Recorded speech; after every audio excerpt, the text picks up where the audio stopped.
Okay, today we are going to be drawing an underwater tunnel through an aquarium. So the first thing you're going to do is you're going to need something with a long straight edge. So it could be a ruler or a folder or just really anything you have, a large book. And so I just have this little pocket chart protector thingy, and I'm going to use that as my straight edge. And I'm going to draw a line from one corner of the paper down to the other corner of the paper. So one long straight line.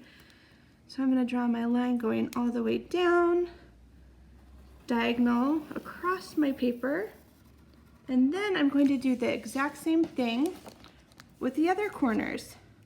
So I'm going to line this up on one corner, I'm going to line the other side along the other corner, and again I'm just going to draw a straight line across my paper. So now that I have my two lines drawn, you can see it forms an X, and this very middle part right here, this very middle part of my page, it's going to be the end of my tunnel. So this is what I would call perspective drawing. So we're going to actually turn this into a tunnel. I'm going to show you how to do that. So the first thing we're going to do is you're going to need another straight edge. I'm going to draw a line from the dot to the center of my page at the bottom. So just this bottom triangle is what I'm looking at right now. So I'm going to draw a straight line down like that. And then I'm going to draw two more lines here and two more lines here using my straight edge. And what I like to do is I like to kind of eyeball where I want my two lines to be. That way when I'm looking at this, I can space them out evenly. Try to, at least. If they're not perfect, that's okay. All right, so then I'm going to do my other lines from the center down. One more here. And then I have my two on the other side. So when I'm done, I'm going to have 6 long triangles on the bottom of my page. Okay, last line. Okay, so now I have several lines, and this is going to be the floor. This is where I'm going to be walking on the tunnel, and these are going to be kind of like a checkerboard print. So what I'm going to do is I'm going to draw straight lines going across, and the closer I am, so if I'm standing here looking, the wider my lines are going to be from each other, and then I'm going to slowly get closer and closer together. So I'm just drawing parallel lines over and over, and like I said, the lines are going to get closer and closer together the closer I get to the middle of my page. Okay, keep going, almost done. And then once I get to the end of my page, and if you want to not use the straight edge, that's okay too. So it's up to you if you just want to freehand this and draw the rest of your lines going across. They're not quite as straight when I do it this way, but that's okay. To save time, I'm just going to show you. And okay, now I'm all the way to the end. Okay, so here is my floor, and so this right here is going to be my tunnel. And what I'm going to do is I'm going to draw a few straight lines that connect the floor to the two lines at the top of my page.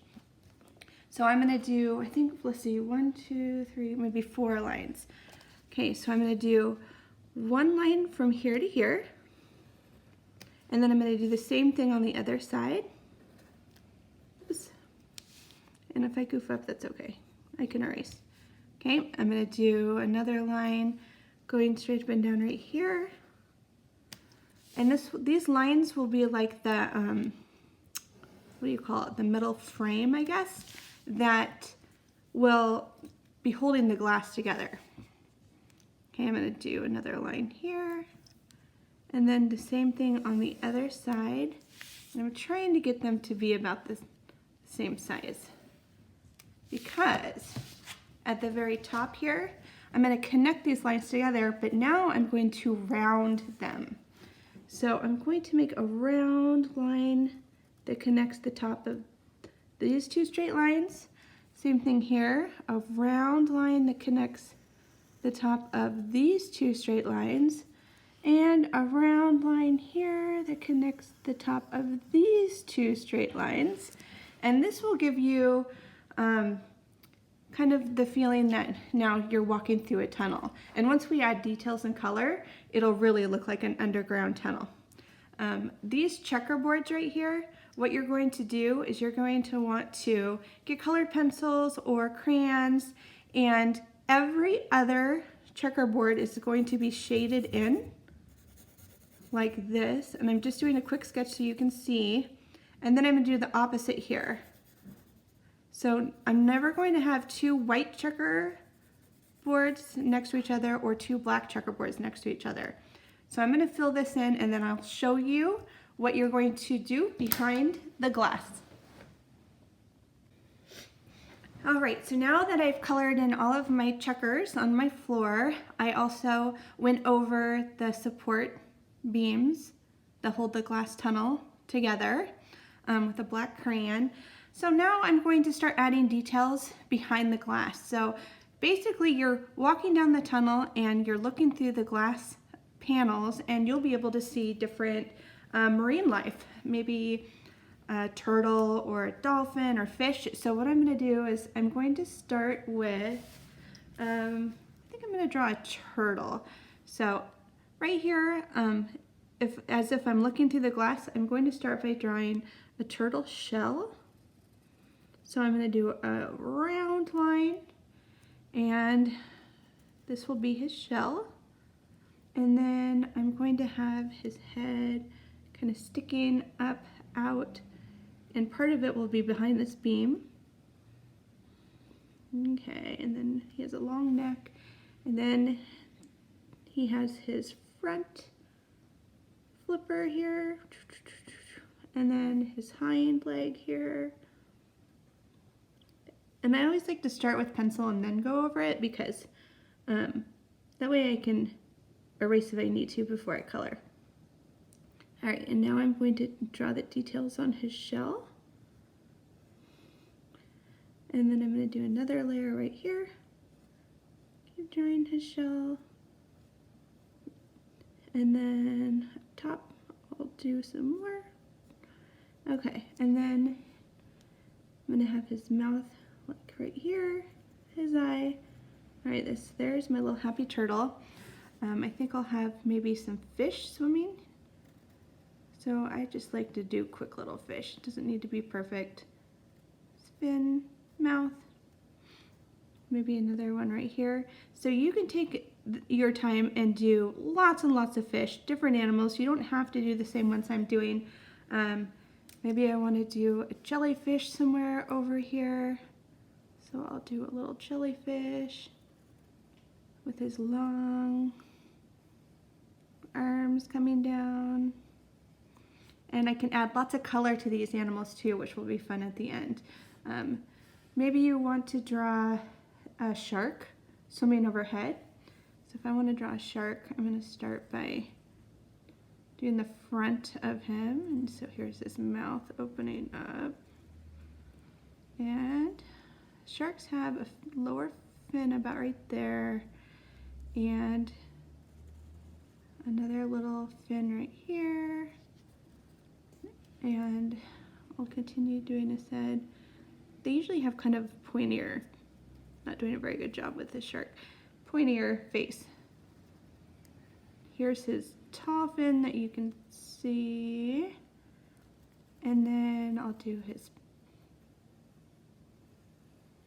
backward. All right, and I know that this does not look quite right. I should have practiced more before I started doing this, but that's okay, because I bet you will erase as you go as well.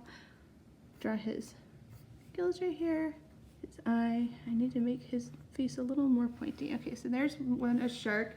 So again, I'm just going to continue doing lots and lots of animals, fish, all over. I'm going to color, and then at the bottom where the tunnel is, I'm going to do a lot of different types of seaweed. So when I do my seaweed, a couple of different kinds. Could be just lines, and then I just do little leaves coming off the seaweed. Another type of, and you can do coral too. Another type of seaweed you could do is the kind that goes like this and just reaches up.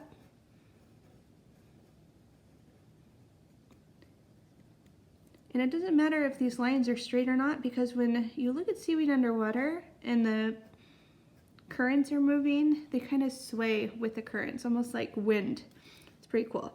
All right, so again, I'm just gonna maybe do some coral over here. You can do a starfish maybe sitting on the sand.